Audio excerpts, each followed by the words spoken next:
today I want to talk a little bit more about this Draymond Green thing, but specifically Matt Barnes and Steven Jackson's take on Draymond Green's response on his podcast. And if you all don't know, Draymond Green took exception with Stephen A. Smith questioning Steph Curry's leadership as Steve Kerr did. Now, just a few days ago, Steven Jackson actually called out Shannon Sharpe over Katt Williams. And I'm going to play you that clip first, and then I'm going to show you them calling out Stephen A. Smith, because I seen somewhere where people were like, all the smoke is going at first take. So I want to show you why they're saying that, and I'm going to be back with my commentary. Let's peep it. Real one. He spoke his mind. Everybody should speak their mind. That's just what it is. I wouldn't let him go hard as he did on a lot of people on our show. I just wouldn't, because we got relationships with him. That's just what it is. That's just what it is. You don't have a show, so you wouldn't know what you would do. We've done hundreds of shows, so we know how to handle that type of shit. The whole world talking about the Katt interview. The whole world. Everybody giving their opinions.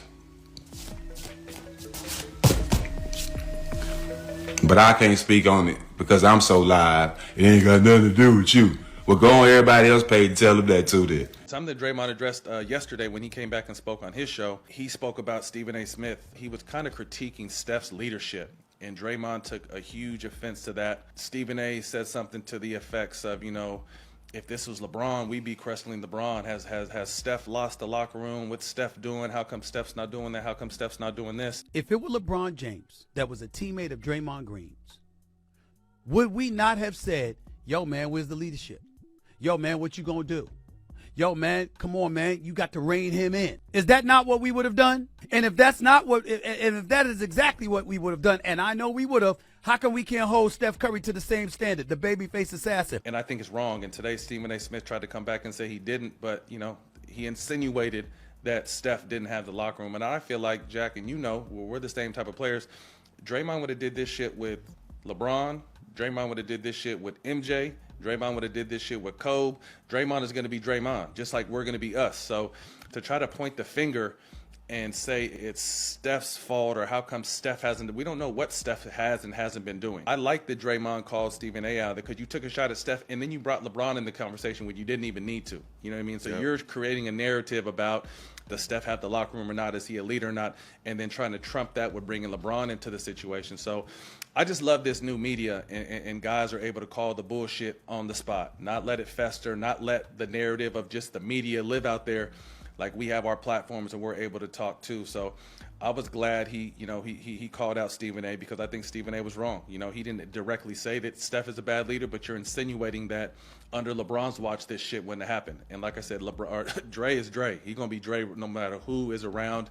And I think pointing or blaming someone else or insinuating it's someone else's fault to keep him in line is wrong. Championship team or struggling team, Draymond gonna be the head of that locker room. That's just the personality we have. I played for the San Antonio Spurs. Tim Duncan was our best player.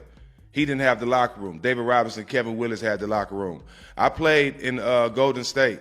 BD was our best player, but BD didn't have the locker room. Me and Matt had the locker room, and even Jay Rich. Draymond has that locker room, and I think obviously dating back to the pool punch, I think he lost that locker room, and he and I discussed it during the playoffs last year in Sacramento, where he felt like he couldn't really be himself because he had to earn everyone's respect back in the locker room to really be himself. So it's been ugly over there. I fuck with all those guys. Bob got out at the right time. So when they talk about your best player not always being the vocal leader or having a locker room on your team, that's true. We've seen it at different times, although it seems like back in the day, more of the best players had the final word in their locker room at times. Whether they were vocal or not, you would see them be able to galvanize their entire teams in critical moments of a game, or you would see some footage of them in the locker room with them getting emotional because they put too much into the game not to demand greatness from others and themselves. When they talk about the Draymond-Steph dynamic, we haven't seen a player that great seem so, I don't want to say his word don't go in the locker room, but we haven't seen a role player like Draymond, good at his role, but just dominate the locker room all the time. Like, we've seen him berate Steph, and we rarely see Steph say anything to him. When he gets very upset, when Draymond flies off the hinge, it's almost like Steph just don't know what he might do, so he'll just leave that alone. My point is, Isaiah Thomas would have been ready to fight Bill Laimbeer or somebody like that, So the validity of the question is there. I do agree there was no need to bring LeBron James into it, because as far as we can see, LeBron, say what you want about him, LeBron will call people out. He will call people out on the team. Now, sometimes it seems very targeted with who he calls out. Like in Miami, it seems like most of the time, if he make a bad pass to Chalmers, him and Wade will talk to Chalmers, but they won't talk to each other.